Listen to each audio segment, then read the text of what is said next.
ng mga lawmakers and civil society. Will the truth die with Cabral? So yan ang malaking katanungan. At sino-sino sa mga nasangkot na mga personalities sa flood control anomalies. Ito yung mga personalities. Yan report ito ng Rappler, ex-DPWH official Bernardo, Tags Escudero, Binay Revilla in flood control kickbacks. Sabi po ni dating Yusek Bernardo, mas maraming alam mga kababayan nitong ayan ang mga personalities. Sabi dito sa Facts in Filipino, si Maria Catalina Cathy Cabral ay dating undersecretary ng DPWH. Ayon sa testimonya ng isa pang dating undersecretary ng DPWH na si Roberto Bernardo, si Cabral ay may kapangyarihan na baguhin at nagbabagang mga balita at pagtalakay sa mga isyu ng lipunan. Bulsa! Opinyon, banat at paglalantad sa katotohanan. Bulsa! What you see is what you get. You decide. Hello po mga kababayan, si Dante Maravillas. So pag-usapan pa rin natin yung pagkamatay ni dating DPWH Undersecretary Cabral. Kasi ang mga katanungan ngayon ng mga lawmakers and civil society, will the truth die with Cabral? So yan ang malaking katanungan. At sino-sino sa mga nasangkot na mga personalities sa flood control anomalies ang posibleng mangkinabang po sa pagkamatay ni Cabral. Sino-sino anya Mr. Maravillas na mga personalities? Yung mga nabulgar sa investigasyon ng Senado. Yan mga kababayan, ito yung mga personalities. Yan report ito ng Rappler, ex-DPWH official Bernardo, Tags Escudero, Binay Revilla in flood control kickbacks. Sabi po ni dating Yusek Bernardo, mas maraming alam mga kababayan nitong dating Yusek Cabral kaysa sa kanya. At saka, yung mga sinasabi ni Ombudsman Remulla nang sabi before 15, tumampas na yung December 15, may mga senador daw na posibleng maaresto. Yan arrest warrant versus senators possible next week. December 8 pa ito mga kababayan na balita, published by Philippine Star. Diyan sabi dyan, the Office of the Ombudsman is preparing cases that could lead to the issuance of arrest warrants against several senators as early as next week. Sabi po ni Ombudsman Boying Remulla, hindi Samuel, si Samuel Martires yun. In an interview with news show host by Karen Davila, Remulla confirmed that his office is building cases involving Senator Chis Escudero, Senator Mark Villar, and former Senators Nancy Binay and Grace Poe. So itong mga personalities na to, ito na ngayon ang pinag-usapan sa social media ngayon as possible beneficiaries. Magkinabang po sa pagkawala ni dating Yusek Cabral. You see, mga kababayan, yan pinag-usapan ngayon sa social media. Who benefits from former Undersecretary Cathy Cabral's death? Ayan ang mga personalities. Sabi dito sa Facts in Filipino, si Maria Catalina Cathy Cabral ay dating Undersecretary ng DPWH. Ayon sa testimonya ng isa pang dating Undersecretary ng DPWH na si Roberto Bernardo, si Cabral, ay may kapangyarihan na baguhin at ayusin ang mga ilalagay na proyekto sa pambansang budget ng DPWH, kabilang ang pagdagdag o pagtanggal ng mga items sa listahan ng mga proyekto, at siya rin daw ang nakausap ng ilang mambabatas tungkol sa kanilang pondo. May aligasyon din na may bahagi siya sa sistema ng kickback mula sa mga proyekto kasama ang iba pang opisyal. Ibig sabihin, itinuturo siya bilang isa sa mga direktang nakipagkonsabahan para nakawin ang kaba ng bayan. Kabilang sa mga mambabatas na idinawit ni dating DPWH Undersecretary Roberto Bernardo sa kanyang testimonya sa naging pagdinig na Blue Ribbon Committee ay sina Francis Chis Escudero, dating Senate President at Senador, na idinawit na tumatanggap ng bahagi ng mga pondo bilang kickback mula sa mga proyekto. Ramon Bong Revilla, dating Senador. Dating Senador Nancy Binay, Grace Poe, Sani Angara, Senador Jingo Estrada, Mark Villar. May isa pa mga kababayan parang nawala sa lista si nakaligtan lang siguro na mapag-usapan. Si Joel Villanueva po. So yun, mga kababayan, ang mga usap-usapan ngayon ng mga netizens. Aktibong pinag-usapan sa social media and sa mainstream media. Ito ngayon ang tanong ng mga lawmakers and civil society. Will the truth die with Cabral? Sabi po ni Professor David San Juan, National Convener ng Taong Bayan Ayaw sa Magnanakaw at Abusado Network Alliance or tama na, people implicated in her past declaration na niya should be closely investigated. The masterminds of the flood control must be unmasked.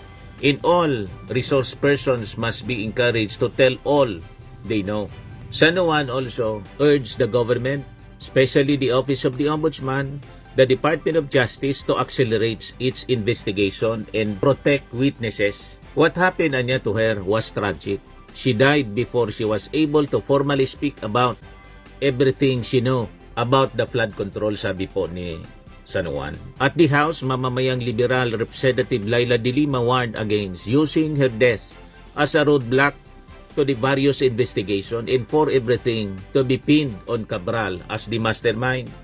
Yan ang peligro, mga kababayan. Baka isisi lahat na lang kay Cabral, hindi mo na yun matanong kasi patay na. Kung totoong patay na. Kasi may duda din yung iba, kaya gusto nga na i-autopsy at i-DNA po. Baka piniki, baka mabudol. So tingnan natin kung ano yung result.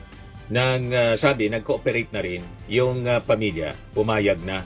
Ito yung latest. The Police Regional Office, Cordillera said, the family of former DPWH Yusek Cathy Cabral has consented to an autopsy of her remains. Pati siguro DNA, pumayag na rin. So para matuldukan po yung mga pagdududa. Pero yun na nga po ang tanong, sino-sino ang posibleng magkinabang? So sa isa pang separate statement, si Akbayan Representative Percy Sindanya said Cabral's death raises serious questions. Who will benefit most from her death? Will the truth die with her? Will she be the fall guy in this grand corruption scandal? In the interest of integrity and continuity of the investigations, we call for an immediate securing of all her relevant digital records. The government must further guarantee the safety of all witnesses, suspects, and persons of interest. We also urge that any ill-gotten wealth, if proven, be returned to public funds. Yan naman talaga po ang ginagawa ng ating mga authorities. And in fact, kahapon po, 71 million yung dinalik ni Engineer Alcantara. Kailang kulang pa yon kasi yung pininamis niya sa ating Pangulo, 200 million. Una 110, tapos nag-promise siya ng 200 million pa. Ang ibinalik kahapon, 71 million pa lang. Yan sa report ng News 5, Henry Alcantara nagsauli ng 71 million sa DOJ. So, ang extinguish, sabi po ng DOJ, kapag kamatay po ni Cabral, yung kanyang criminal liability, pero yung civil liability, ipoporso pa rin, mga kababayan, yung pagbawi ng mga nakaw na pera at ari-arian po. So, sabi dito sa balita, on December 3, or more than 2 weeks before her death, Cabral appeared before the Ombudsman to shed light on the alleged irregularities, sabi po ni Assistant Secretary Maiko Clavano kahapon. Clavano said, the Undersecretary appeared to have already secured legal counsel and shared limited information at the time of her appearance. There are several information that have reached us that she has a list of these proponents in the project. So this was the subject of an inquiry conducted by the Office of the Ombudsman, sabi po ni Clavano. Cabral, he noted, expressed willingness to cooperate but first requested information on the allegation against her so her legal team could prepare. So yun mga kababayan ang mga developments ng balitang yan. So, pag-usapan natin, mga kababayan, ano nga ba yung mga alam ni Cabral? Yan ang mga tanong na kanyang naiwan sa kanyang pagkamatay. So, makikita natin sa mga pangyayaring ito, hindi lahat po ng krimen ay nagsisimula sa baril. Ang iba po, nagsisimula sa budget lines tulad ng kaganapan po sa DPWH. Sa insertions at kapangyarihang ayaw masilip. At dito po sa pagkamatay ni Cabral, isa sa mga pangalan na hindi natin maiwasan, hindi maaring iwasan ay yung pangalan ni Chis Escudero. At iba pang mga senador na usap-usapan ngayon sa social media. Ayan ba, mga pangalan ng mga senador at dating senador. Sila yung mga tinuturing na mga big fish other than yung mga congressmen na alam na ninyo kung sino yung mga nasabit, yung mga pangalan. So si Chis, mga kababayan, isa siya sa mga politiko na sabi nagkinabang base sa mga lumabas sa investigasyon mga kababayan ng Senado mismo. Nagkinabang po sa sistemang alam ni Cabral. So pag sinundan mo yung kwento sa investigasyon mga kababayan, lumalabas si Cabral yung gatekeeper, si Chis yung arkitekto. Kasi po, ayon sa naging testimonya ni dating Yusek Bernardo, pinangalanan niya si Chis Escudero, si Binay, si Revilla, in flood control kickbacks. Sabi ni Yusek Bernardo mga kababayan, si Cabral ang may kapangyarihan na galawin po ang National Expenditure Program sa antas ng DPWH. Mag-alis, magdagdag, magbago, at magpasok ng proyekto. Kaya nga 'di ba, naalala natin yung mismong revelasyon ni Tito Sen, tumawag daw ito si Jose Cabral. Inaalok siya ng insertion. Kung ano yung gusto mo anya na i-insert, ipasok, kita ninyo. Pero dapat nating tandaan mga kababayan, yung net po ay hindi nagiging final sa DPWH. Dumadaan po ito sa Kongreso. At yung pinaka-critical po na yugto yung sa BICAM. At sa usapin mga kababayan, ng BICAM insertions, iisa ang paulit-ulit na nababanggit na pangalan sa ginawang hearing ng Senado. Sa pagdinig at testimonya, si Chis Escudero po ang paulit-ulit na nababanggit na pangalan. Ito, pakinggan natin yung affidavit po na binabasa ni dating Yusek Bernardo. Responsibility ko.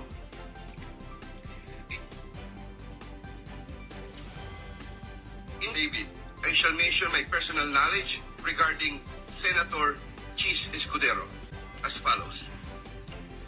Maynard Ngu and I are close friends and we go years back. He is also a close friend and campaign contributor of Senator Chis Escudero. Maynard Ngu asked me to submit a list of projects. I personally submitted a list of projects to Maynard Ngu, and some of the items therein pertaining to Valenzuela and Marinduque projects were subsequently included in the General Appropriations Act. A copy of the list of Valenzuela and Marinduque projects is here to attach to this affidavit as Annex A.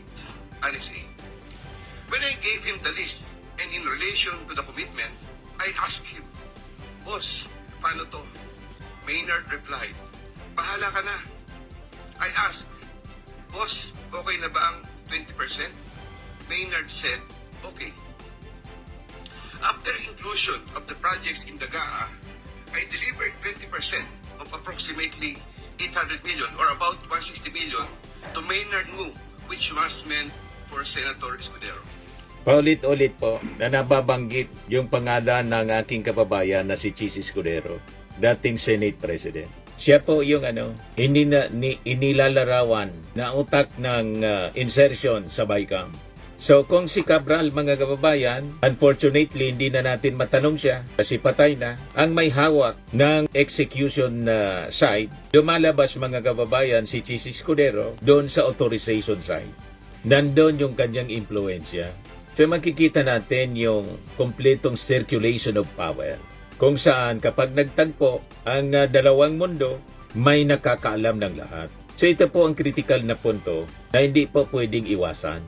Alam ni Cabral kung alin yung biglang lumitaw sa budget, kung alin yung hindi galing sa ahensya, alin yung pinadaan lang. At higit sa lahat, alam niya kung kanino nagmula. Mas may alam itong si Cabral, maraming alam kaysa po mga kababayan kay mas makapangyarihan kaysa kay Yusek Bernardo.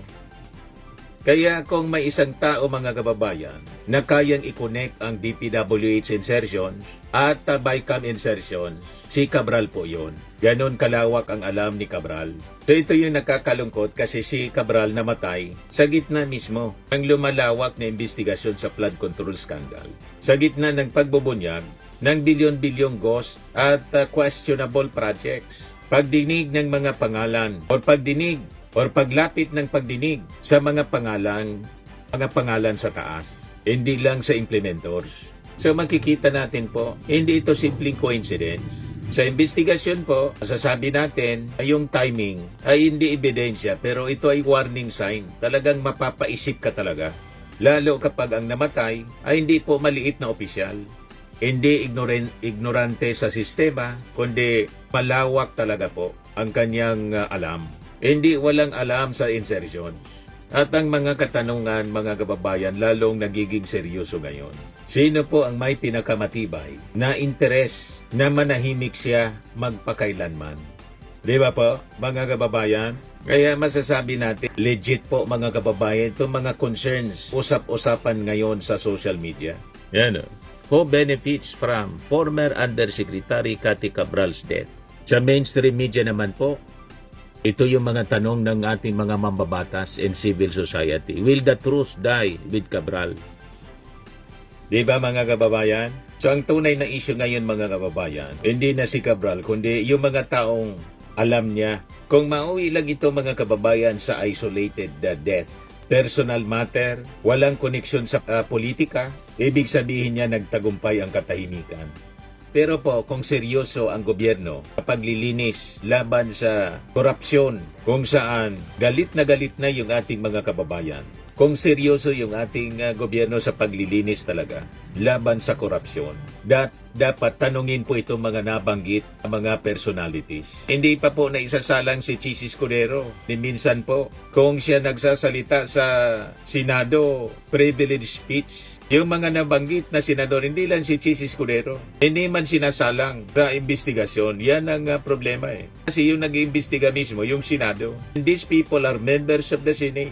Yung mga napapangalanan. Di ba po? So dapat po siguro i-review ang lahat ng mga bycam insertions sa panahon po ni Cabral. Dapat na i-trace kung saan po nagtatagpo ang DPWH at saka yung Senado. So kapag po, mga kababayan, ang may hawak ng sikreto ay biglang nawala, ang obligasyon po ng Estado ay hindi po tumahimik, kundi maghukay. At sa paghukay na ito, hindi maiwasan po ang paulit-ulit na pangalan na lumalabas sa mga testimony sa Senado. Sa investigasyon po ng Blue Ribbon. Kasama doon si Chis Escudero. Ang wala doon sa lista, ang kaligtan lang siguro si Joel Villanueva. Pero alam naman natin po, ito yung mga pangalan na paulit-ulit na lumilitaw mga kababayan sa investigasyon ng Senado. At magpapasko na mga kababayan, iniintay ngayon ng ating mga mamamayang Pilipino. Sino-sino na sa mga big fish, mga senador, congressmen, ang magpapasko sa kulungan. Yan ang tanong. Nagiging restless na yung ating mga kababayan sa pag-aabang. Anyway, may 5 days pa man po. December 20 ngayon. Baka next week may mga surprises po tayo. Mga breaking news. Ay hintayin natin. May panahon pa naman. Di ba po? Firmax Firming and Lifting Cream, pinapahid po sa mga pulses in affected area. Mainam po sa paninigas ng mga kaso-kasuan. Ito naman po, Automax Radiant Serum. Sa mukha naman yung application, anti-aging po siya. You will look 10 years younger than your age. Sa mga cancer patients naman po, baka lang gusto ninyo itong itry. Neng siya red mixed fruit drink. Hindi mo po siya gamot, food supplement siya. Kaya lang, gawa siya mga kababayan sa goji berry. Yung goji berry, may anti-cancer properties. O ngayon, yung mga inquiries ninyo, dumiritso na lang kayo sa aming messenger sa Facebook para masagot namin agad. Ayos pa? Ayos na ayos niya, Mr. Maravilla. Sa mga nagana po ng malinis and spacious fitness gym, pumunta lang po kayo sa aming Colossal Fitness Gym. May Grab car rental din po kami. But anyway, ito po pala yung aming bagong product na binibenta online. I am worldwide amazing pure organic barley powdered drink mix from Australia. Negosyo to ng aking anak na architect entrepreneur Riz Maravillas. Ayan po. Kontakin na lang po ninyo siya, Riz Maravillas on Facebook. Ang mga health benefits niya, boost immunity, improves digestion, enhance energy levels, packed with antioxidants, prevent cancer. Ito naman po yung bago naming product na binibenta online. Eye Glow Serum, whitening po siya. Tingnan ninyo yung epekto sa aking anak na architect before and now. Yung mga inquiries po ninyo, dumiretso na lang kayo sa kanyang Facebook account, Riz Maravillas.